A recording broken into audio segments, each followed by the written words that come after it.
पाकिस्तान मुस्लिम league नून की रहनुमा हिना परवेज भट्ट को लंदन में नाराजगी का सामना।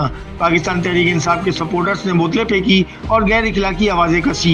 Hina Parvez Bhatt London Oxford Street से अपने बेटे के हमरा गुजर रही थी, जिसके बाद ये वाकया पेश आया। हिना परवेज भट्ट ने अपने ट्विटर अकाउंट से ट्वीट करते हुए बताया, पीटीआई के बदतमीज और बदतहजीब लोग इस हद तक गिर गए हैं कि लंदन में मेरे बेटे के सामने मुझ पर हमला किया, मुझ पर बोतलें फेंकी और गंदी गालियां दी। क्या ये बदतहजीब लोग ऐसी हरकत करके पाकिस्तान का नाम रोशन कर रहे हैं या बदनाम कर रहे हैं? अल्लाह का शुक्र है, मेरे लीडर नवाज शरीफ ने हमेशा सब्र और तहजीब की तालीम दी, जिसे हम कभी नहीं छोड़ेंगे। मजीद हिना परवेज भट्ट ने एक निजी चैनल में गुफ्तगू करते हुए बताया, अपने बेटे के हमरा वॉक कर रही थी। तकरीबन आधा घंटा इस शख्स ने इनका पीछा किया और बोतलें फेंकी, जो कि हिना परवेज भट्ट के मुताबिक इनके पाँव पे लगी, जो कि बिल्कुल काबिल मजम्मत है।